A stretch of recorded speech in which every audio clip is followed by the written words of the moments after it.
ये जलज़ले के मनाजिर है। थोड़ा बहुत भी ब्लास्ट हो या कोई ऐसा अल्टर किस्म का कोई वाइब्रेशन आए तो वो रॉक्स बार बार आफ्टर शॉक्स वो आने लगते हैं। ज़मीन के अंदर जो धमाका हो रहा है और जलजला आ रहा है, इससे लोगों में काफ़ी खौफ व हरास है। हम इस वक्त टेंट पर रहने पर मजबूर हैं। धमाकों की आवाज़ें आ रही है ज़मीन के अंदर से, वो गुज़िश्ता कई माह से या 2-3 माह से जारी है, लेकिन उसकी शिद्दत में बहुत ज़्यादा अभी इजाफा हो चुका है।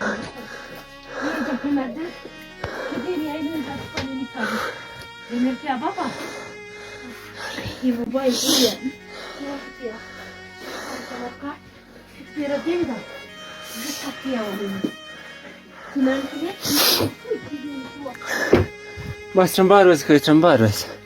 Inshallah, ish nos.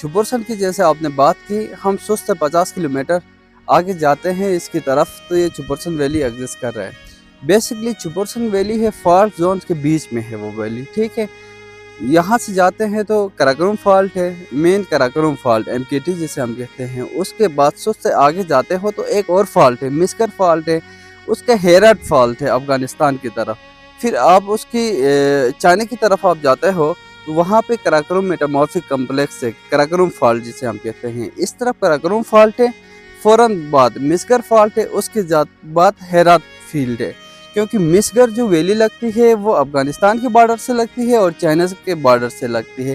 According to गांगचिन जो एक साइंटिस्ट है, उसने 1992 में एक रिसर्च की है। उस रिसर्च में उसने बताया कि ये जो मिस्कर फॉल्ट है ये स्ट्राइक स्लिप फॉल्ट है। थोड़ा बहुत भी ज़लज़ला अगर इधर आए तो वो क्या होगी, आफ्टर शॉक्स उसमें आने लगेंगे, ज़्यादा आएंगे। क्योंकि वो 3 जो फॉल्ट्स मेन जो मैंने बताया छुबुरसन वैली की सराउंडिंग में है, वो सारे के सारे एक्टिव फॉल्ट्स हैं।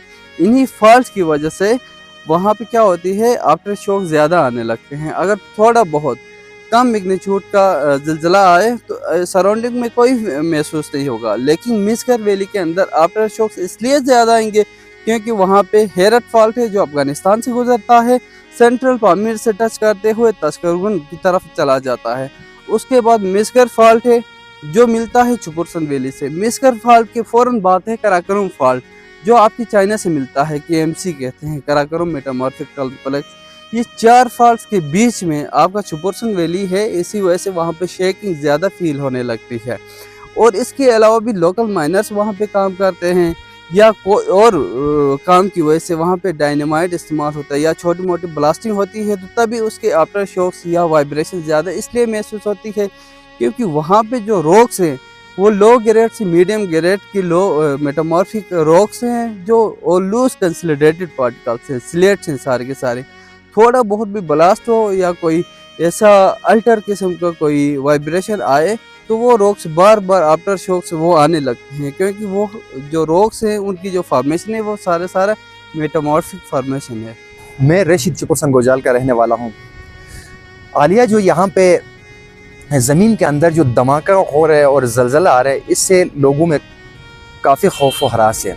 हम इस वक्त टेंट पर रहने पर मजबूर हैं और जो स्पेशल रेशिद और शेरी साहब का जो गांव है, जो सेंट्रल गांव है, वहाँ पे पहले से तकरीबन कोई 10-15 साल पहले हमारे जो सामने जो पहाड़ है वो क्रैक हो गया था स्लाइडिंग की वजह से। तो उस टाइम उससे पहाड़ को आफत ज़्यादा करार दिया था हमारे आका ने और NDMA ने। उसके बाद 13 अक्टूबर की रात को अचानक एक ज़ोरदार धमाका होता है ज़मीन के अंदर और एक खौफनाक जलज़ला आता है। उसके बाद जो यहाँ के मकीन है, यहाँ के रहने वाले हमारे जो सारों के जो घर है वो सारों के घरों में दरार पड़ गए, और उसके बाद हम रात को घरों से हम टेंट में शिफ्ट हो गए। और इसी सर्द रातों में जो है ना, यहाँ पे जो हमारे बुज़ुर्ग है, बच्चे हैं, ख़वातीन है, वो टेंट में इस वक्त रह रहे हैं।